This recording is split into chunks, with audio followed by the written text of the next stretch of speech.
Mike here from Bellingham Millworks, responding to a question that we got online. And as always, if this raises more questions for you or you have your own question, send it in to info@bellinghammillwork.com and we'd be happy to do a segment in the future, and or come on down and see us and ask your question. We'd love to see you and have you come down. Today, we're going to kind of continue with our talking about moldings. We're doing base. And the question was, okay, you did the outside corner and you did the soft corner. What about the inside corner? How are people doing that now so you end up with a nice finish? Well, we like to challenge ourselves a little bit. Here's our inside corner for an example, and notice the one we're going to be dealing with is greater than a 90. Now, if it's just a square corner, that's too easy. So we're going to be up beyond that. The one thing you're going to need is a bevel square. And I put my bevel square in there to determine what my angle is.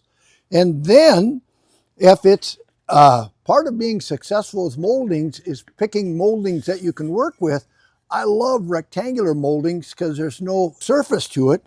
So here we have, and if I wanted to put this together, because I've already cut my angle, this one goes here, this one goes here, perfect fit. Now, in today's world, people are doing more bevels. Traditionally, inside corners were coped, and we're going to show you that in just a second. But remember when we did the outside corner and we had our two little sticks? We're going to use those again, and I'm going to use my bevel square so my sticks fit tightly in the corner, like that. I'm going to then draw across my stick. Using my bevel square again, I can determine just what my miter cut should be by going from the point to where my line crosses there. Going back to my chop saw, I cut those angles and another perfect fit. So it's kind of a reverse from the outside corner, but we use it on the inside corner. Now, we started out with just the rectangular molding because that's the simplest one. However, you're going to want to know what to do with molding that has a face to it and is rolled. Again, we can do the miter cut the same way using our little sticks, and we'll show you that in just a moment. However, if you want to do it like they used to do it traditionally, take your molding, cut a 45 on it. And now notice the black line here. That black line represents what I'm going to cut with my coping saw.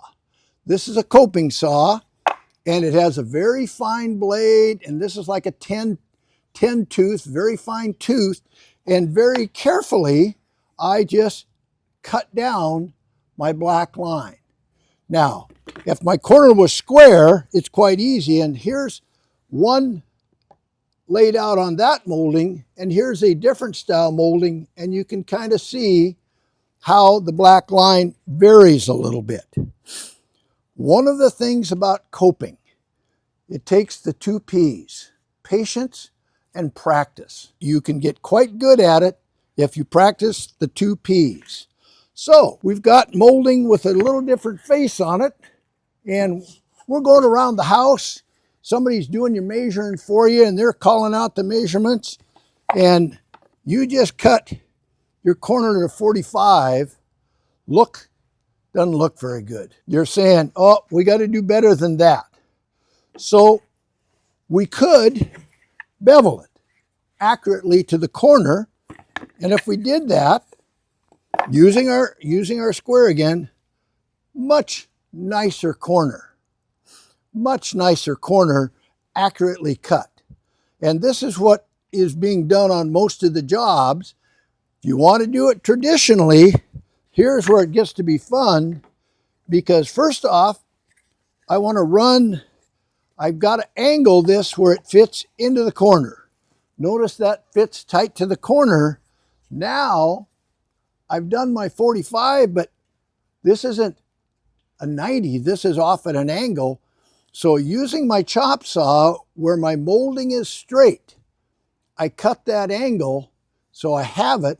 Now I only have to cope the top. And notice from the back side, it gets to be pretty interesting. When I slide this piece, and notice you say, well, no way, that's not gonna work. When I slide that over onto here, not a bad fit. And this was just a single one. One of the things I learned as I was doing some research for this is the experts say, after you've done your coping, get out your file and your rasp and detail it, and expect to go back and dry fit it 3 or 4 times. That probably is the reason right there that the miters become so popular. Just the time. And remember those 2 P's, practice and patience. Take some patience. But that's how traditionally they used to do the inside joints to cope them. Now, one last thing, notice I've got my 2P10 here because as I was doing this, the inside corner is really a hard one to hold together. So one of the things we can do is using our 2P10, and this again was the miter joint. When I put my 2P10 on it, notice my corner is perfect, and I just slide it right in there, and then I can fasten it on each side.